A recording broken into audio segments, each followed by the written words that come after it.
Imagine an airplane pilot who doesn't even know how to fly, or a doctor who knows nothing about medicine. You'd think those people would shortly go out of business. Then tell me, why is it that there are so many discernment blogs in evangelical Christianity that don't know the first thing about discernment, and yet they flourish? No kidding. You can check out the blogs on the internet. These are sites that claim, we're all about discernment. We're the discernment kings. And then you read some of the articles and you go, that is so not biblical. Every other realm, people who don't know what they're doing go out of business. But in Christianity, people who do not know how to do the basics of biblical discernment seem to flourish. That is why I wrote, did I mention I wrote a new book called Judge Not? Chapter 3 is about what? Circular firing squads. That's what I see with discernment blogs. It does not matter what you believe on any given day. If you line up perfectly Monday through Saturday with that discernment blog, but on Sunday you disagree, they will just shoot you up. It is merely a matter of time. If you step on the toes, you somehow fall outside of the lines that discernment blogs have drawn, they will come after you with a vengeance. And I have seen discernment blogs that once were pals, simpatico, doing conferences together. Now they're at each other's throats.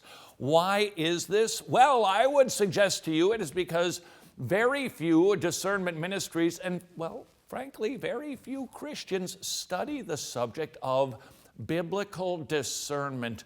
We have seen in chapters 1 and 2 of Judge Not that very few people are willing to judge because that's kind of taboo. Even fewer people are willing to name names. And we have tried to encourage you to consider that you should be doing those things biblically. But that doesn't mean once you realize, hey, I should be judging, I can be naming names, that you too can just start shooting at everybody. There are rules to this business we call discernment, and in Judge Not, Chapter 3, I set forth some of those rules. Here is discernment rule number 1. Our starting place should not be that everybody is a heretic, except me, of course. Our starting position should be one of love. It hopes all things. My hope should not be that somebody is intentionally misleading people. My hope should be that I am either confused or I have misunderstood a fellow believer. That is our starting place. That is our orientation. I am hoping the best. I am believing the best. I am putting the best construction on everything. That means if I'm listening to my faithful preacher and one day he says something that makes me go, that was a little bit wonky, what do? I give him the benefit of the doubt. Why? Because I'm trusting all things. I'm hoping all things. I want pastors to be good shepherds. I don't want them to be false teachers. I'm cheering for them. I want the best. And that's my starting place. Discernment rule number 2. We should always judge with a humble attitude, acknowledging that any correct understanding we have of the Bible, it's a gift from God. If everything we know about God has been revealed to us by God, how can we possibly be snooty toward our fellow saints? You and... Who left this coffee cup here? Seriously.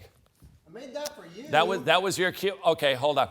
It's his first, look, this is his first day. Hold on. I know it's your first day, so you know what I'm going to do? Okay. I'm going to give you the benefit of the doubt. You know, because I was paying attention to point number 1. That's what I was hoping all things. So let's try. Take 2. So you don't want to have a snooty attitude because God has revealed, hey, what's this cup of coffee doing here? I made that for you. You made it for me. Well, that is so kind of you. Hey, Adrian, I've got a cup of coffee and you don't need her. I'm better than you. You'd go, you're a buffoon. You were given that cup of coffee. How can you act like you're superior just because somebody who is decaffeinated doesn't have any coffee? And I would agree with you. And the same rule applies to us. Anything you and I know biblically or theologically, It has been revealed to us, taught to us by the Holy Spirit.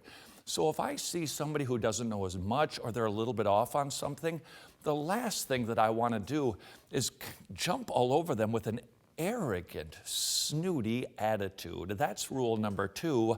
This is rule number 3. We are to judge the teachings of other Christians, 1 Peter 4:17. But that does not mean we have to reprimand every word carelessly uttered by a fellow believer. We never turn off our Berean discernment filters. Anytime another Christian speaks of spiritual things, we're judging. We're making sure they're right. But that doesn't mean we need to chirp up for each and every perceived inaccurate statement. Are you kind of getting the drift here? That discernment isn't about having ourselves loaded pistols with our finger on the trigger just ready to blast at people. No, we should actually have the bullets on the shelf. When it comes to discernment, we're always discern all things. Spiritually judge everything. That means the TV you watch. It means me. It means any entertainment. You're watching the weather. They sneak in a worldview. Whatever. You want to be discerning everything because, well, everything has a worldview. But when it comes to Christians, fellow believers, especially that you know are Orthodox, we are discerning, making sure that they're right, but it's not like this. Okay, come on, man, just say something. Just use that word again this week, and I'm just going to all over. That is not the posture of the Christian.